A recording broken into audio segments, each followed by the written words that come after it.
Allô docteur. Votre santé, notre priorité. Bonjour aux éditeurs de Radio Plus. On a aussi Dr Janaki Senou de la Thalassemia Society Mauritius. Bonjour. Bonjour Jean-Marie et bonjour tout bon auditeur Radio Plus. Donc, pour aider-nous pour comprendre la maladie et la réalité que une famille peut vivre à travers la thalassémie, je suis capable de téléphoner comme tous les mardis sur le 208 4999 ou encore le 208 5999. Merci à Venen, Roshan et Niamal pour la réalisation et la diffusion de cette émission-là qui était capable également suivre sur nos pages Facebook defimedia.info. Donc, docteur Balkaran Singh, donc nous parlons de thalassémie. Déjà, thalassémie, qui était ça et comment il affectait l'organisme? Alors, premier d'abord, permettez-moi un petit peu faire une petite histoire sur le nom. C'est quoi la thalassémie? C'est un mot, thalassémie, dérivé de thalassa, un mot grec. Quand sa maladie-là s'est découverte plusieurs années de cela, parce qu'il est affecté nombreuses personnes, un petit peu plus, dans sa partie de la Méditerranée, que le nom sorti thalassa, le mot grec. Hein. Alors, qu'est-ce que c'est la thalassémie? C'est un ensemble de maladies génétiques, qui ça veut dire affecter la production de hémoglobine. C'est quoi hémoglobine? Hémoglobine, il y a une protéine qui trouve dans un globule rouge et qui pénètre dans nos transports du sang pour y amener l'oxygène depuis nos poumons à différentes parties de notre corps et extrémités. Alors, ça manque de globules rouges là, il cause une baisse dans le niveau de l'oxygène dans nos sang et ça capable entraîne un souci de santé. Quand nous venons directement à la thalassémie. D'accord? Et la thalassémie, il existait en deux formes. Justement, il y en a une. Vous pouvez les voir en ce moment-là. Okay. Donc, il existait différentes formes, justement. Donc, qui a une gravité par rapport à ces différentes formes-là? Alors, je expliquer avant c'est quoi les deux différentes formes. Donc, il y a alpha-thalassémia et bêta-thalassémia. Alors, alpha-thalassémia, il est relié à une protéine dans alpha-globine. Vous connaissez un terme médical qui est plus difficile, mais il y a un manque d'oxygène, de sang rouge dans le corps et ou soit il est carrément absent. Ça, c'est alpha. D'accord? Bêta, il y a une anomalie génétique qui est similaire, qui ressemblait, mais qui a affecté la production de protéines bêta. OK? Alors, ce mot pour cause dans cette forme-là, protéine bêta, c'est-à-dire thalassémie alpha, qui fait parce que c'est la forme majeure. Donc, de ce fait, nous pouvons comprendre que alpha thalassémia est une forme mineure. Dans thalassémia majeure, alors, pourquoi il est majeur? C'est parce qu'il provient de deux parents. Deux parents bizarres involved. Donc, bizarre, non, deux gènes de bêta-globuline. D'accord? Et mineur, thalassémia mineure, il vient d'un seul parent, qui est aussi connu comme trait thalassémia. OK?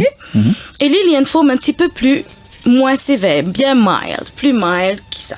Parce qu'il fait un seul mutant, un seul parent, ce chromosome qui peut impliquer là-dedans. D'accord?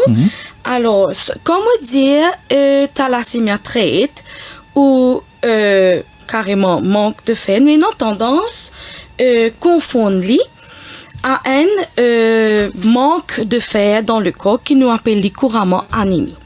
Alors, les bons qui me tirent une ligne, nous commençons, les symptômes-là commencent très tôt chez les enfants. Et beaucoup de parents pour venir avec une complainte comment mon papa trouve mes enfants bien. Il pas manger bien. Mon papa trouver il pas faire bonnes affaires qui à son âge, l'enfant doit faire, d'accord? Alors, il pas manger convenablement. Alors, nous basons sur ces bons symptômes-là. Et elle est là pour nous différencier, nous capables de procéder, connaître la cause de ça, nous faire un bilan sanguin avec le patient. D'accord. Donc, une cause, les différentes formes de thalassémie. Donc, comment il y a une maladie génétique, mais comment ils transmettent et puis on dirait il est capable de présent chez les deux parents, ou bien un ou bien l'autre. Oui, d'accord. Donc, dans thalassémie majeure, ça veut dire les deux parents, dans le corps, nous avons un gène. Les deux parents, les bandes porteurs, les bandes carriers de sa gène thalassémique là. Alors, c'est pour ça qu'ils nous mettent l'emphase de faire les tests pour nous capables de trouver s'il y existait. Faire le dépistage pour nous capables de trouver s'il y existait dans les gènes. D'accord? D'habitude, il y a des affaires qui transmettent de famille en famille. Il est important de noter que c'est pas une affaire qui vient avec manger, c'est pas une affaire qui est facteur environnemental affecté, mais non, c'est une maladie transmise par les gènes dans nos chromosomes, dans nos les corps, qui est transmis de parents à enfants, éventuellement à... Donc, c'est-à-dire qu'il continue de génération en génération. Et justement, voilà. donc, Dr. Senou, qui travaille justement et l'hôpital Candeuse, que tu es responsable laboratoire, justement. Donc, nous peut causer une maladie génétique. Donc, est-ce que la maladie devient plus grave quand les deux parents sont porteurs ou bien... Comment ça passe? Docteur explique qu'il y a une maladie génétique héréditaire. Ça veut dire si un enfant naît avec thalassémie, ça veut dire qu'il inhérite sa gène là avec son bon parent. Si des gens ont thalassémie trait, si ils sont mariés, ils ont un 25% chance qu'ils peuvent gagner un enfant thalassémie majeur. Okay? Après un 25% qu'ils peuvent gagner un enfant normal. Il y a un 50% chance qu'ils peuvent gagner des enfants avec trait. Mais ça veut dire qu'il est bien important pour connaître que quand il y a un enfant né avec thalassémie majeure, ça veut dire tous les deux sont parents. Si ils n'ont aucun symptôme, ça veut dire qu'ils ont un thalassémie trait que les enfants gagnent un thalassémie majeure. Mais la cause ça nous fait beaucoup d'emphasis plus tard capable nous pour causer la prévention exerce qui comment nous faire bonne prévention mais nous bien connaître que quand des gens peuvent mourir qui ont un thalassémie trait si ils ont un thalassémie trait les 25% chance qu'ils peuvent gagner un enfant avec thalassémie majeure. D'accord, donc tu as nous retenir en détail par rapport à ça, surtout par rapport à la prévention, mais à quel âge justement nous trouvons un premier signe Bon, si un enfant naît avec thalassémie majeure, bientôt capable en 3 mois, parce qu'on connaît l'hémoglobine dans nos léco, comment nous dire, nous avons différents types de hémoglobine dans différents stages de la vie. Si un enfant est encore dans le ventre de maman, un fœtus, nous dire, il a une hémoglobine qui nous dit fetal hémoglobine. Mais fetal hémoglobine aussi, il fait même travail qu'un adulte hémoglobine fait pour transporter l'oxygène. Mais quand un enfant naît, sa fetal hémoglobine il switch off, il transforme dans un adulte hémoglobine. OK? Mais quand un enfant naît, il encore a sa fetal hémoglobine, jusqu'à l'âge capable 3 mois, jusqu'à 6 mois, s'il y a fetal hémoglobine, les enfants pour OK, il n'est pas pour aucun symptôme. Mais à partir de ça, quand son fetal hémoglobine a baissé et quand il transforme dans un adulte hémoglobine, là que les enfants pour commencer à avoir des symptômes thalassémie. Comme le docteur explique, une maman capable de venir, il dit que mes enfants, les papas grandissent bien, les papas mangent bien, les pâles, les jaundice, les pleurer beaucoup. Et tous ces symptômes-là, ils commencent à manifester à partir de 3 mois et 6 mois si un enfant naît avec thalassémie majeure. D'accord. Oui. Mais est-ce qu'il y a un dépistage systématique qui fait à Maurice ou bien il est recommandé? Bon, on connaît ce dépistage systématique, nous ne pouvons pas faire cela. Parce que quand nous disons dépistage systématique, pour connaître que si un humain est un porteur un gène thalassémie. Mais ça qui nous ne pouvons pas faire, ça bien faire dans beaucoup de pays qui ont éradiqué thalassémie, bien baissé, comme beaucoup de Mediterranean countries, Cyprus c'est un exemple, Greece c'est un exemple, qui ont beaucoup de thalassémie, bien baissé. La cause, une policy dépistage, counseling, et ça vient primarital. Pas que moi dis que Dimonin fini moyen de sodala lela zot pour capable gagner des enfants. Mais primarital counseling et primarital dépistage et que test qu'ils ont fait, la cause ça zot capable baisse ça ben to thalassémie là. D'accord. Mais ici nous pena un systematic screening. Nous au niveau ben thalassémie society nous peut penser à comment nous pour capable faire ça ben screening là et faire counseling avec ben du monde qui est dans ben thalassémie treat. D'accord. Et justement, le docteur Balkaran Singh, donc il cause prévention, donc par rapport à ce que le docteur Sonou peut dire, est-ce qu'il est important justement qu'il fasse des dépistages avant qu'il y ait un couple limoges? C'est très très important, il est primordial. Je reprends un petit peu ce que le docteur Sonou vient de nous dire. Je mettre l'emphase dessus. Hein. Donc, la thalassémie est capable d'être détectée allons mettre jusqu'à à partir de 4 à 6 mois. C'est-à-dire quand l'enfant est encore dans le ventre de la maman. D'accord? Nous appelle ça comment le docteur dit, fetal hémoglobine. Alors, nous faisons, quand nous finissons gagner une histoire, un historique parfait de la famille. C'est-à-dire, nous questionnons parents là, est-ce qu'il y a un membre de la famille auparavant ou d'une génération précédente qui typait souffert de ça. Bon, beaucoup pour remarquer, beaucoup de jeunes parents, ils vont pas trop savoir, ils vont pas trop connaître. Écoute, là, nous basons nos symptômes une fois que l'enfant est sorti, une fois l'enfant est né. Mais par contre, comme le docteur Sonoin mentionnait, nous sommes dans un pays qui est très avancé et que nous sommes capables déjà faire ou prendre recours, si les enfants n'ont jamais une carrière de thalassémie, prendre recours à l'abortion. Mais malheureusement, nous pas encore arrive à ça parce que c'est une maladie qui n'est pas capable on peut arriver si parents-là ou les deux parents un porteur. OK? Autre chose qui moi j'ai envie d'ajouter à Dr. Sonou, mettre en face de ce que Dr. Sonou dit, c'est le dépistage. Il est très important. Nous pas besoin attendre qu'il nous gagne des symptômes pour venir de l'avant à faire des tests. D'accord. Donc, il est très important que les parents procèdent avant marier ou dans un jeune âge, procèdent à un dépistage précoce. Bonheur, oui. Moi, je connais certains pays, comme le docteur a mentionné au Chili, déjà, pour marier, demande un certificat que les deux parents sont négatifs pour effectivement essayer de stopper cette propagation. Vu que c'est héréditaire et qu'il n'est pas grave trop empêché. Donc, nous demandons aux parents de faire un test et un certificat qui certifie qu'effectivement, il est négatif. D'accord. Oui. Donc, c'est que ça peut empêcher Benjamin qui a thalassémie mariée. Non, ça c'est pas empêché de marier, bien sûr. Mais les chances, comme le docteur Sonou a dit, les chances sont là. 25%, c'est quand même assez gros. Assez mais conséquent, justement, docteur Balkaran Singh, donc, quel est le taux de personnes qui ont atteint de thalassémie à Maurice? Alors là, nous avons un chiffre, je peux dire encore, parce que nous ne pas dire qu'il y a un tabou. Allons mettre les gens n'en parlent pas. Les gens n'en parlent pas de ce sujet-là. Et malheureusement, donc, il est difficile pour les autorités intervenir ou efficacement donner un traitement pour que les patients-là nous un chiffre officiel.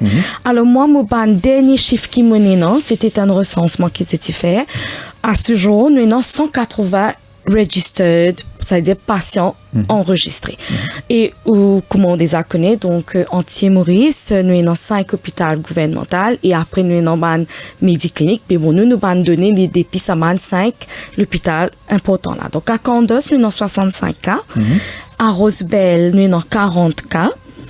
À Pamplemousse, l'hôpital SSRNH, nous avons 35 cas. À Jitu, à Port-Louis, nous avons 17 cas. Et à Flac, on est à 16.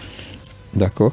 Donc, par rapport à ça, donc, est-ce qu'il y a plus d'hommes, madame, qui... Alors, bon, il n'a pas montré une prédominance, il n'a pas vu trop par rapport au genre de la personne, non. Mais il vient plutôt il y a une maladie qui est plutôt détectée à l'enfance et ensuite patient, il y a vie, hein, il y a un traitement qui est à vie. Et donc, l'adulte grandit, écoute, Motikouzi, là, les besoins fait beaucoup de traitements bien sérieux, c'est-à-dire 600 millilitres transfusion, ben, ça se fait 3 à 4 semaines, pour dépenser sur les symptômes, et la nourriture, comment ce lifestyle évolue. D'accord, donc pour que ce lifestyle nous cause également symptômes, est-ce qu'il y a une personne qui est capable peut-être de vivre avec thalassémie sans présenter des symptômes majeurs, côté il pas connu s'il y a la maladie? Docteur Senou, peut-être? Oui. Comment nous disons avant, thalassémie, li est dans sa gravité. Et thalassémie, sévère thalassémie, qui nous dit thalassémie majeure, li est dans oui, patient naturellement il y a un symptôme, il y a un symptôme anémie, il y a des enfants ont growth retardation, la rate les gonflée, parfois quand ils n'ont pas assez suffisamment transfusion ou aussi trouver qu'ils ont les os, c'est tout dans une figure, comment nous dire thalassémie fessier, les gonflés comme ça, sur la rate gonflée et que ils pour pâle, ils pour gagner la jaundice, tout ça symptômes là pour eux qui est un patient qui pas manage bien, pas faire sa transfusion bien. Ça c'est thalassémie major.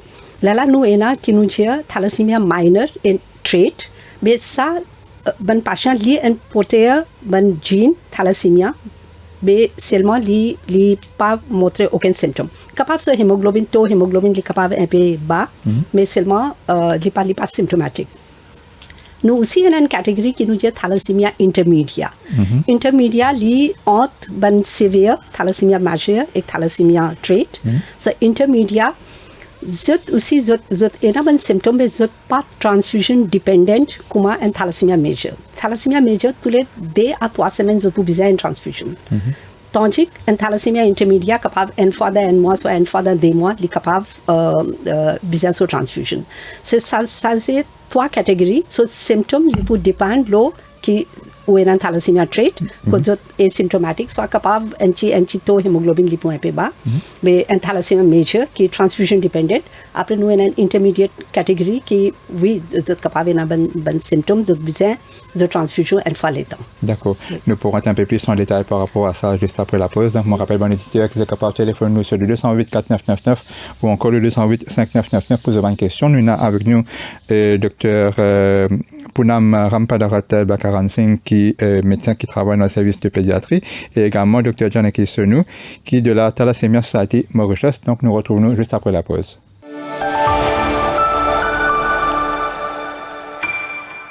Allô docteur. Votre santé, notre priorité.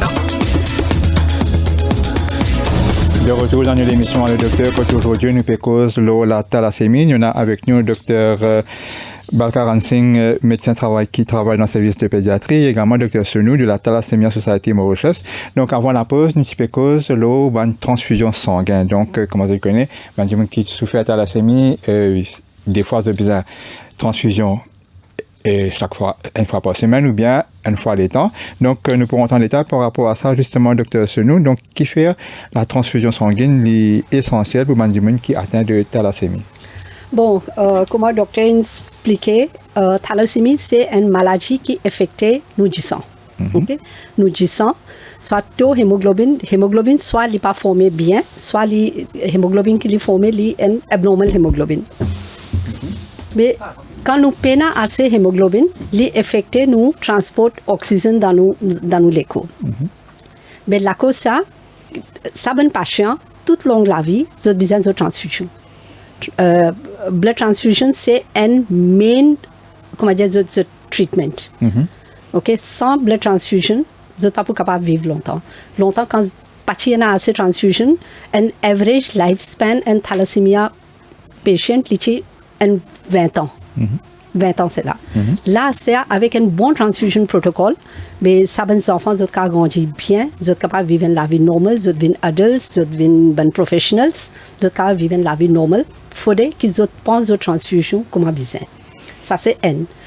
Et ici, longtemps mon involvement with the thalassemia society parce que moi suis dans blood bank blood transfusion moi tu peux trouver ça bon parents et bon enfants peuvent venir pour prendre du sang depuis la banque du sang pour faire de transfusion mais là nous trouver nous dire que nous besoin améliorer sa protocole transfusion pour ça bon enfants là parce que comment mon Dieu thalassemia major capable tous les 2 semaines 3 semaines les besoin transfusion et les autres besoin strict l'autre transfusion parce que si je pas faire de transfusion qui arrive je l'éco les produire beaucoup plus de sang qui so hémoglobine pas normal mais il peut produire beaucoup il expand so ban les os mais là je commence à gagner thalassémie féchise la cause ça pour empêcher ça nous besoin un bon transfusion protocole qui les enfants pas gagner ça bonne difformité ça c'est un deuxième pour traiter d'autres anémia parce que quand nous donnons une transfusion là nous paie oxygen delivery li vient beaucoup plus mieux. D'accord. Okay. Mais est-ce qu'il y a peut-être un effet secondaire ou bien une complication qui est liée à ce type de traitement là? Côté bonne transfusion là c'est une complication transfusion une complication qui est un patient capable de gagner une transfusion reactions quand il prend une transfusion. Ça c'est une. Mais plus grande complication avec une transfusion régulière c'est l'écho qui commence à accumuler beaucoup de fer. Dans une unité du sang qui nous donnait à peu près 250 mg fer qui est dans là-dedans et nous l'éco malheureusement n'a aucun moyen pour tirer ça excès fer là de façon naturelle. Oui, de façon naturelle nous peinons ça moyen là mais chaque fois un patient peut penser à transfusion là ça fer peut accumuler dans ce l'éco quand ça fer accumule dans ce l'éco il commence à accumuler dans ce différents organes il peut accumuler dans les foies il peut accumuler dans son l'équerre, il peut accumuler dans son genital organs, comme dans testes, ovaries, dans son endocrine organs, pancréas, tout ça là. Mais quand fer commence à accumuler là-dedans, les dommages ça ben organs là. Mais beaucoup de nos patients n'ont pas mot la cause qu'ils n'ont pas fait une transfusion, ça n'ont pas fait une autre mot la cause c'est une complication cardiaque et cardiaque excès de fer dans cardiaque qui fait d'autres cardiaque arrest et jusqu'à là tout le monde qui patient une mot avec une complication cardiaque ça veut dire quand nous faisons management treatment thalassémia des affaires très très importantes un c'est regular transfusion. Deuxième, pour tirer ça, access fer dans l'écho. Et justement, donc, on trouve un terme qui est assez intéressant par rapport à ça. Donc, qui rôle justement de la chélation du fer, justement, traitement pour éliminer ça excès de fer dans la prise en charge de patient là. Quand nous disons chélation c'est exactement pour tirer access fer. Quand nous pouvons faire chélation, iron chelation, ça veut dire nous pouvons donner d'autres médicaments qui pour tirer ça access fer là. Mais ça est très très important pour un patient thalassémie. Parce que nous, ça nous pas besoin de laisser ça faire accumuler dans notre écho. Parce que ça donne toutes les complications.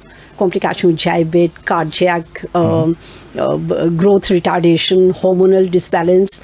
Tout ça donne des complications qui viennent la cause excès fer. Donc quand on peut dire chélation, ça c'est une méthode qu'on nous donne un médicament pour tirer ça excès fer dans nos échos. Après, nous avons beaucoup de différents types de chelating agents, comme nous disons, des médicaments. Longtemps, commencement, quand un iron chelation, je commence à faire iron chelation, nous avons seulement des médicaments qui un patient qui a besoin de à niveau comme une injection. Injection. Après, je besoin de comment dire, une subcutaneous injection, c'est du. Parce que je à la case, je mets cette injection là, je dormi, qui c'est du. Mais ça est bien inconvenient, comment dire.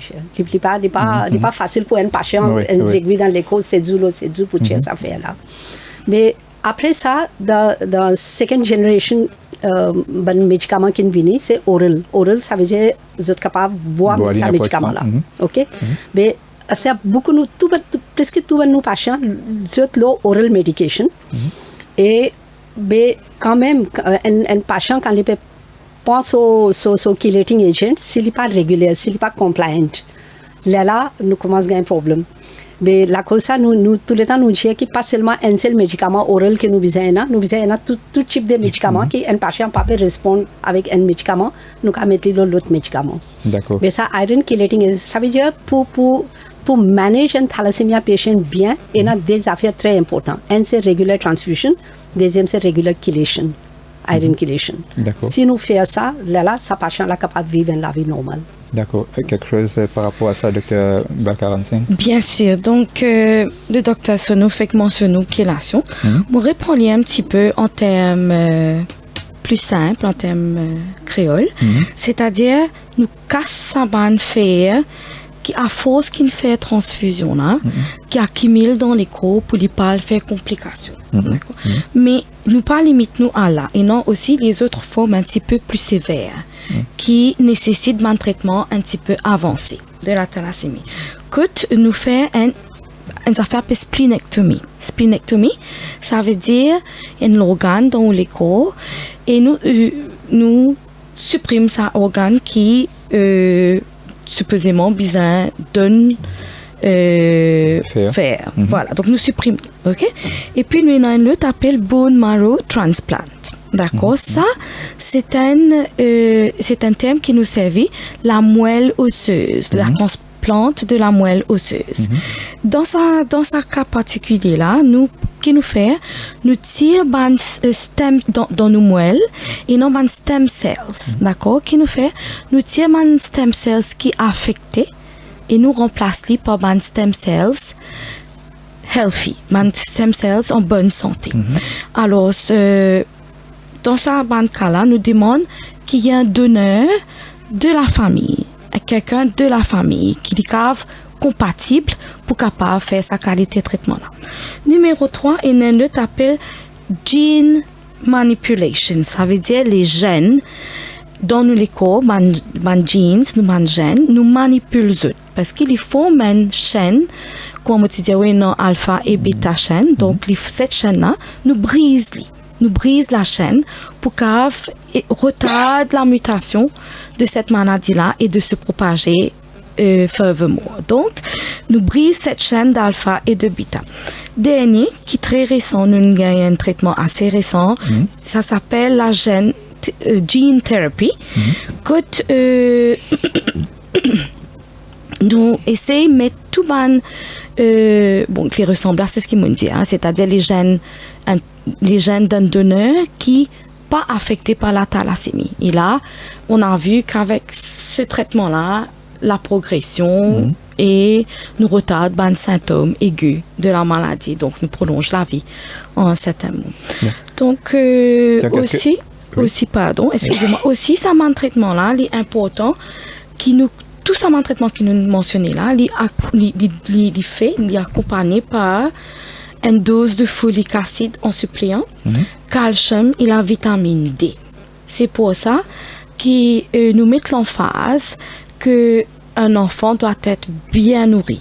Si jamais il pas les manger ou les montrer ou un signe de pas d'appétit, de pli avec une certaine quantité de vitamines, de pli avec le fer, de pli avec vitamine D, de pli avec calcium. Et là, il y a en forme de sirop, il y a en forme de tablette, en forme de maintenant gummy bears aussi, en gel comme enfant, comme un petit bonbon. Ça aussi, les sur le marché pour aider à supporter le traitement. D'accord. Et justement, le traitement, il est important, mais comment ça suivi médical à l'y faire, justement, surtout chez l'enfant, quand tu disais peut-être capable rencontre quelques difficultés quand l'enfant va les manger. Et puis, dans la vie à l'école, comment ça passait? Voilà, donc les enfants là, malheureusement, il est très difficile à cet âge-là pour comprendre la nature de ce malade et comprendre. Donc, il faut bien souvent essayer, mais qui fait moi, blâme lui-même. Alors, il est très important que nous travaillons sur cet enfant, nous expliquons, nous essayons de faire lui comprendre la cause et nous éventuellement essayons de tirer la blâme qu'il y a sur lui. Et pas penser aussi que ses parents sont fautifs, d'accord? Donc ça, il y a besoin aussi un encadrement très ban support de ses parents, de ses collègues, de ses camarades de classe. Hein. Donc, bien sûr de nous, membres hospitaliers, qui nous peuvent parvenir à faire passer le message à l'enfant dans un langage très réconfortant, très simple, et l'enfant comprend la nature et il apprend à vivre avec. D'accord. Aussi, nous avons un suivi psychologique et pédagogique qui a été mis à notre disposition pour faire un suivi si jamais à l'école l'enfant rencontre des difficultés. Aussi, nous avons une activité qui nous pas demande aux enfants à faire, comme karaté, comme un sport très vigoureux parce qu'il est fatigué.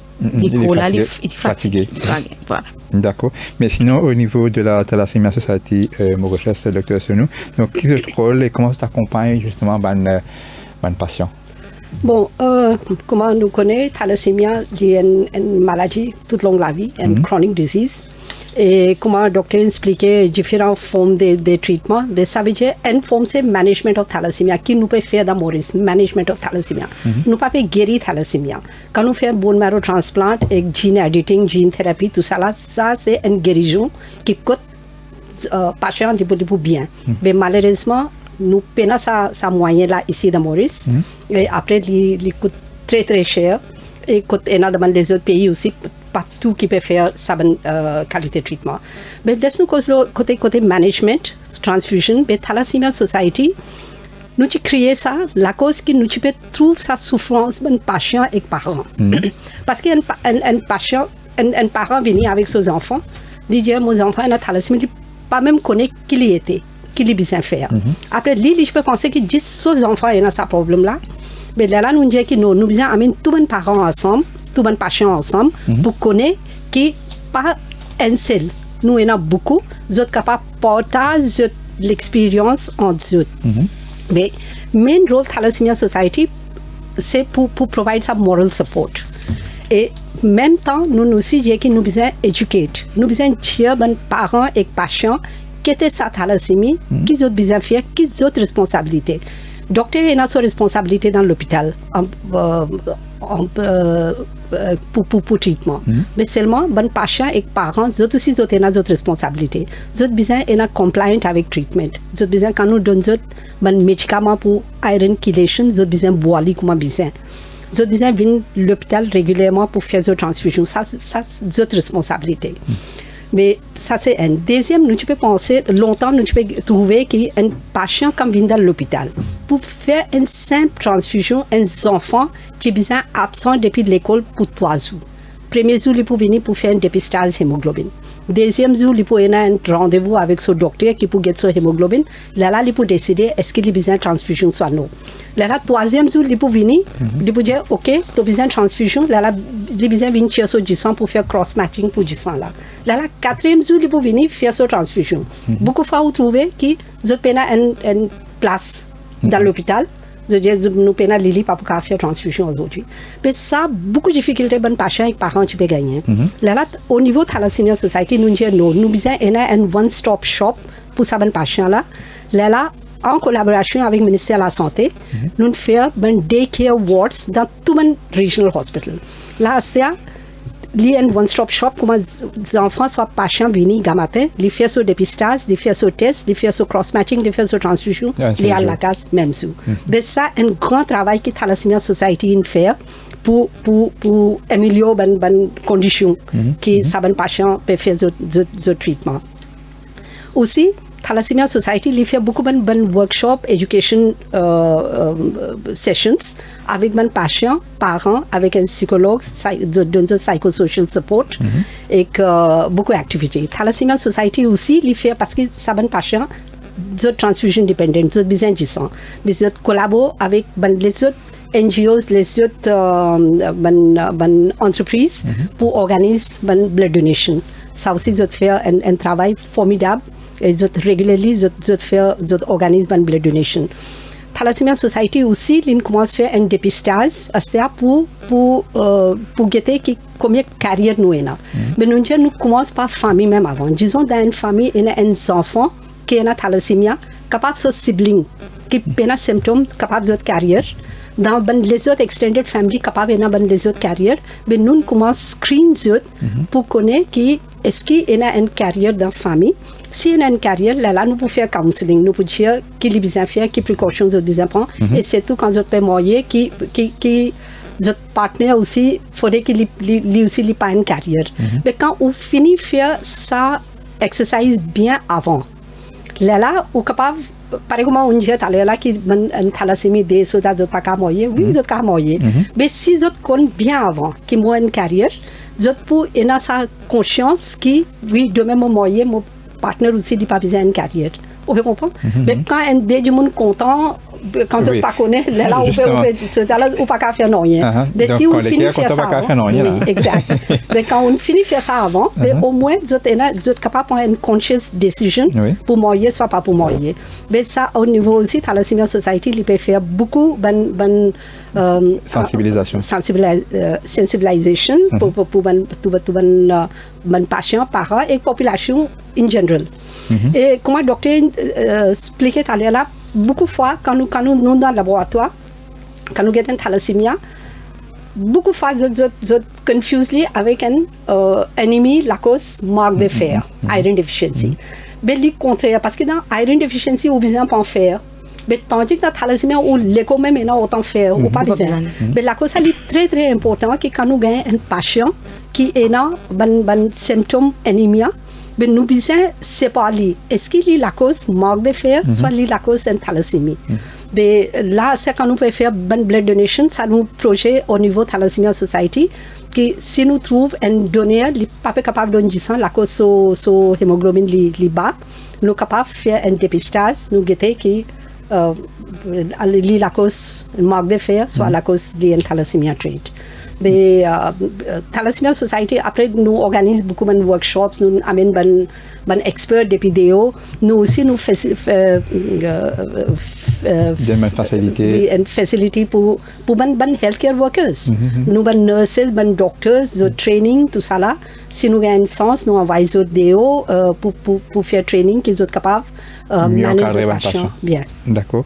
Et nous disons également que la thalassémie, finalement, n'est pas une fatalité. Nous sommes capables de vivre avec lui. Nous prolonge la vie. Nous sommes capables de prolonger la vie avec nos nouveaux traitements. Et bien sûr, dépendant de la patience, si, comment dire, les compatibles, les venir, les faire ce traitement comme besoin, les sérieux ce traitement. Il est très important que le patient soit régulier, qu'il ait une bonne volonté, qu'il suive ce traitement, qu'il vienne faire cette transfusion. D'ailleurs, patient là même déjà arrive à un certain âge, il finit comme ce man symptôme. Il finit à dire à ses parents, maman, moi pas bien, ben maman, emmène-moi à l'hôpital. Il finit de dire. Il y a beaucoup de patients qui déjà finissent connaître comment ce mal symptôme présenté, c'est-à-dire la fatigue, l'irritabilité. Et là, effectivement, quand je vis dans l'hôpital, quand on fait le bilan sanguin, on voit que l'enfant est bizarre la transfusion. D'accord. Nous arrivons presque à la fin de l'émission. Rapidement, est-ce qu'il est capable peut-être éviter ou bien prévenir la thalassémie? On est en train de travailler dessus, et il est très important. Alors, comme le docteur Sonoin dit, se fait dépister. Je ne veux pas dire tout le monde, mais au moins demain, pour être rassuré que vos enfants, pour naître un enfant bien, qui n'est pas pour bizarre, pas souffert, mais pas pour bizarre, passe par les moments difficiles de ce que la thalassémie peut entraîner. Il est important que nous fassions nous dépister. Nous bien travail pour créer une connaissance de cette maladie et nous faisons lien avec l'association en même temps. D'accord. Et peut-être qu'il y a un conseil pour les parents pour aider les enfants à vivre leur quotidien un peu plus facilement. Alors, patient thalassémie, expliquer quand les enfants là puis à l'école, explique à son prof, explique à son camarade c'est quoi un peu cette maladie et qui est une activité qu'ils enfants là capables de faire. Aide-les, peut-être ils prennent un petit peu de difficulté à se concentrer ou à assimiler les choses et donc c'est capable de donner une attention un petit peu plus particulière. Vous connaissez qu'il y a certains parents venus la veille des examens pour demander qui nous accorde et ça le ministère facilite nous dedans donc accorde quelques minutes supplémentaires à l'enfant pour qu'il ait fini ce questionnaire un petit peu D'accord. après. Mais est-ce qu'il y a un défi par rapport à la prise en charge à Maurice?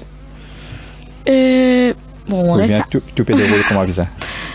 Il y a toujours room for improvement. Il y a toujours espace pour un progrès. Donc, D'accord. Et sinon, le thème de la journée mondiale de la thalassémie, c'est plus caché, et identifier les personnes non diagnostiquées et soutenir les invisibles.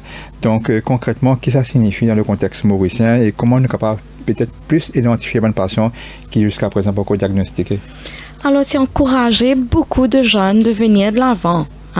De venir de l'avant pour se faire dépister, pour faire un bilan sanguin. Comme vous dites, c'est une maladie qui n'a pas de test du sang, nous pas trop capable de dire où qui est non lit, tant qu'il n'a pas fait un test du sang. Donc là, demande, d'ailleurs, le Blood Bank peut faire beaucoup de donations, une caravane qui prend du sang avec du monde, donc don de sang. Et là, à ce moment qu'ils peuvent donner don de sang, qu'ils ont découvert, malheureusement, ça dit non, pas vraiment thalassémie. Ça dit une carence en fer ou un déficit quelque part. Et là, nous, les gens du monde médical, on encourage les parents, le patient à aller faire un test approfondi pour effectivement connaître s'il y a une thalassémie. D'accord. Et par rapport à la journée justement mondiale, Dr. Senou, donc il y a la marche qui peut organiser ce samedi à Rosil. Donc, est-ce que vous pouvez dire un peu plus par rapport à cette initiative-là et surtout, quel est son objectif? Bon, oui, nous pouvons organiser la marche là pour célébrer World Thalassemia Day. Et les dans Rosil. Et après la marche dans la municipalité de Rosil, nous pouvons une education and sensitization session avec tous les parents et patients. Mais but ça la marche c'est pour conscientiser tout le monde public la thalassémie parce que beaucoup de monde pas connaît qu'était ça thalassémie à part qui bon patient qui peut souffrir avec d'autres familles mais beaucoup de monde pas connaît. Mais aussi il est très important que le public les connaît côté prévention. Parce que si vous ne connaissez pas comment un monde gagne thalassémie, vous n'avez pas pour faire un dépistage, vous n'avez pas pour faire un test, vous n'avez pas pour connaître qu'ils ont une prothèse à gène thalassémie là. Mais ce but c'est pour conscientiser le public de la thalassémie et comment nous gagner, qui besoin faire pour prévention. Et après ça, nous pouvons faire une working session avec les parents et patients de la thalassémie, de management.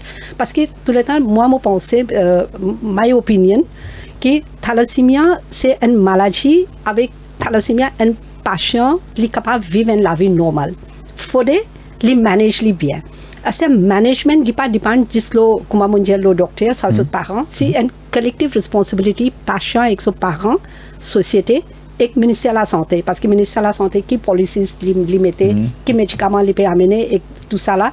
Et le docteur et les nurses qui peut traiter les autres besoin connaître comment pour qui besoin donner les autres, comment pour faire un suivi.